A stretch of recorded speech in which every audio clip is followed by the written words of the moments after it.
What's up? Episode 1, The Polish Joe Show. Today, we're hanging out with Dr. Ken. Yo, what up, though?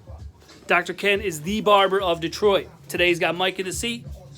10-year run, baby. 10-year run. Here we are. We're going to have a little talk with Dr. Ken about how he became a barber and why he has become the very best barber in Detroit. Ken, what was the reason of you deciding to become a barber? Real simple. I needed like another stream of income, and just to give you a background, I'm a professional musician. I play drums, and so if anybody knows the life of a musician, it's pretty up and down. Nothing is guaranteed. You at the mercy of artists, so to speak. Gigs get canceled. And so, and then my wife was on me about getting married. So I said, all right, let me pray about it. I was driving up Grand River one day, and I saw the barber college. And so, I made a quick U-turn, and that was the day I decided I was going to cut hair. How long ago was that? That was 2003. Ooh. Yeah, I think I was, let's see. I believe I was 23. Yeah. I was 23 at the time when I started barber college. Graduated at the age of 25 and opened up my first shop immediately as soon as I graduated. Got my license, put together my shop from scratch, found a little storefront on 8 Mile. And I was the only guy up in there. And I spent my everything. I remember I was in the middle of a lease. And so I'm trying to figure out we need to open up. And it was just my wife who really put that, that fire behind me. And so before I knew it, we went to Home Depot, cleared the account. I was fortunate to be blessed with barber stations. So I had an instructor by the name of James Allman. He's probably still at the barber college, but yeah, he gave me 5-6 stations. So out of his garage. He's been doing hair for years. So got those stations, cleaned them up, sanded them down, varnished them. Laid the little floor down. Yeah, that was it. Hung some lighting, and my first day was, I had a client around 10 o'clock, and mind you, I had spent the night just getting the shop together. So yeah, that's pretty much how I got started, and yeah, it's been a tremendous journey. Barbering has totally changed my life. So not only do I get paid to make people look good, but it's inspiring. I get a fulfillment out of being able to enhance somebody's image, and people can sense the passion that I put into the craft, and it shows in my work. I'm a man of character, and I put a lot of hours in to, become the barber that I am today. That's what I felt the first time in the chair. That's what's up. When you come, when you go to other barbers or other salons, you're getting your hair cut, it's just somebody doing a job. Yep. You come in here and sit in the chair here, it feels totally different. Yeah. Yeah, nothing is cookie cutter about what I do. I tailor a look for each client. So, I got different, I can taper a million different ways. It's all contingent on, the look is contingent on lifestyle. Based on, the client might need a certain look for work, or they may need a cut that's going to last them 2 weeks. And so based on that is how I determine what look best suits them. And so it's a lot that goes into cutting somebody's hair. We not just it's not a numbers game. what I'm saying? I put a lot of effort and time into to handcrafting, you know, the best look possible. And I pride myself on consistency. Now, Mike, what draws you to Ken to get you in the chair here? Well, with Ken, you can see that he's passionate about his craft. You know, you go to other barbershops and, you know, some barbers have like a favorite client and you can feel it. Right. I feel like everybody's Ken's favorite, where he makes you feel like that when you come here. It's great service, it's consistent, and it's more than a haircut. You might get some valuable information while you're getting your haircut as well. Yeah, because all of us are hustlers. We're all here working, Yeah. all learning, and using the relationships, right? That's it. Yep, definitely. So now, what's the biggest thing, especially when it comes to business relationships? You know, the hard teeter a lot of time is some people make the business relationships either too personal or using that personality in the relationship to help grow your business. So my motto is I don't call it any. I don't say these are my clients. Nobody is my client. That's the first step.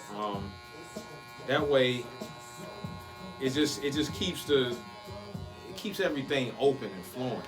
Like, I don't want people to feel like they're obligated to come here, or it's like, man, or you know, man, what who cut your hair last week? You know, like that's petty. You know, you can't. It's more than enough for everybody.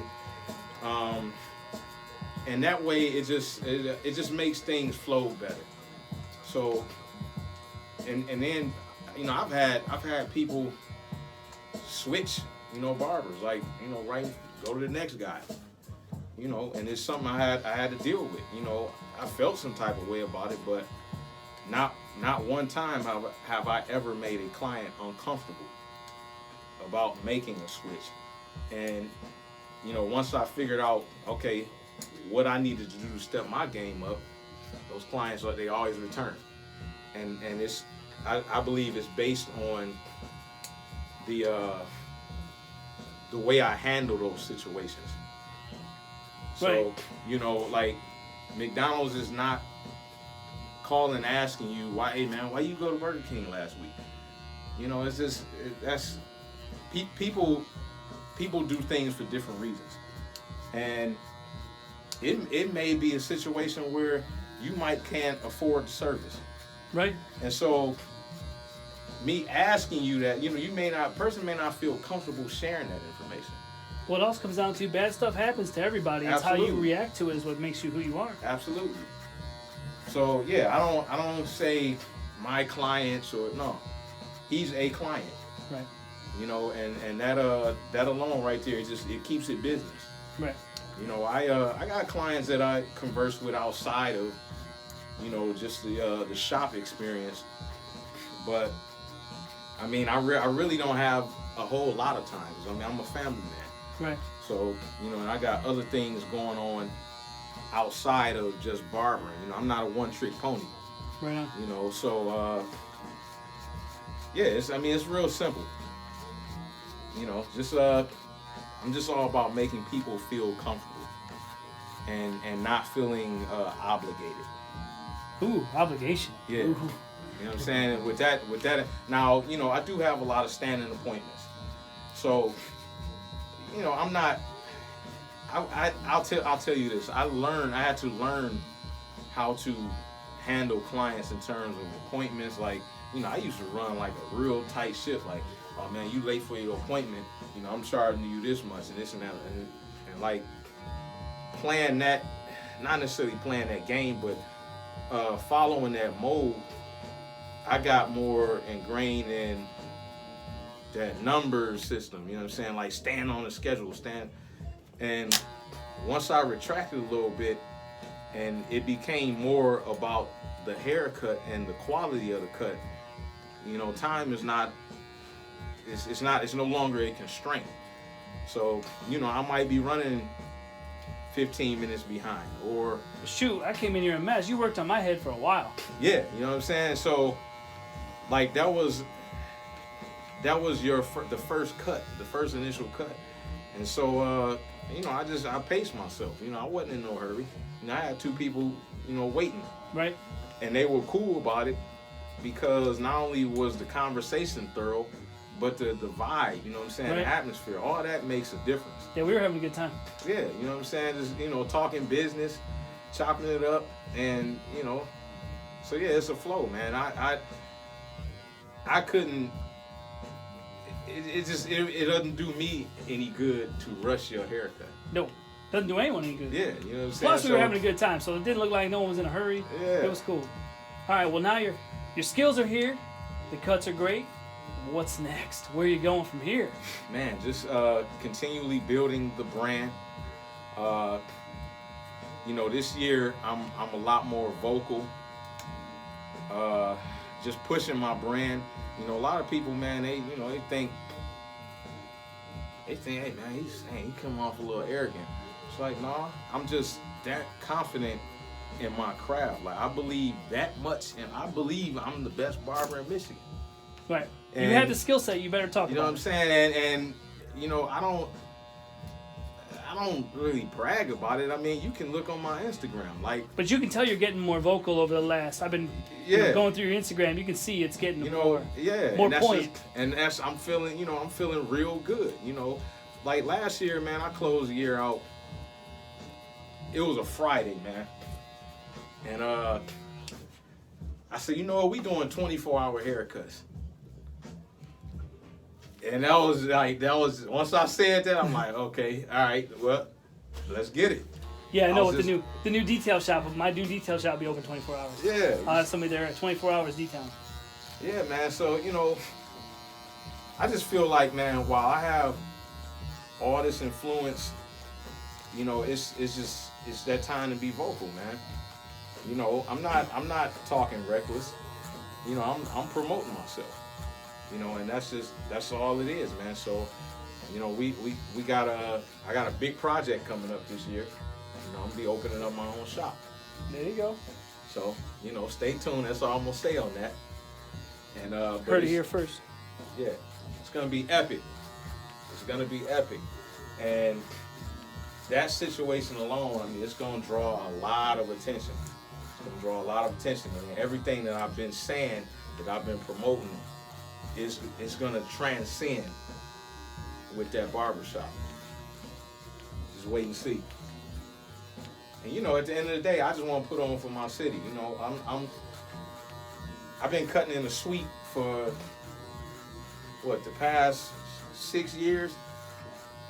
So, you know, I've basically been, you know, been in the hole or in the dungeon, so to speak. Right. You know what I'm saying? So I'm ready to impart, you know, share the craft with other barbers and put that fire behind people. You know, so I'll go anywhere and cut. I don't care. You know, it's people that, you know, oh man, you know, Dr. King, he cool, and you know, this and that, you know, he all right. But I'm the type, hey, well, let's see what this really is. You Yeah, know, right. you know, hey, and it's friendly competition. You know, I'm just all about pushing people. You know what I'm saying? So I'm an orthodox man. I'm just different. You know what I'm saying? I'm built like that.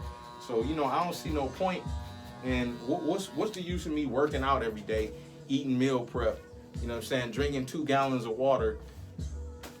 Like, man, come on, man. Like, I'm a machine. You know, I Right. treat my body as such. So everything that I do, it transcends that. So that's you know, I go on and on, man. There it is. The dude's a hustler. That's it. Now, Mike here. Mike's got a little, what was that, 10-year run? 10-year run. That's the name of the brand. Name of the brand. Damn. Oh, Mike got the hat. You know what I'm saying? Dad has. This is how we roll. I support all my people. They support me, I support them. Get you a dad hat, baby. You feel me? I'm going to get one. All right. You and I will probably talk. Yes, sir. Him and I are going to talk. Everybody, Polish Joe, episode 1. Peace.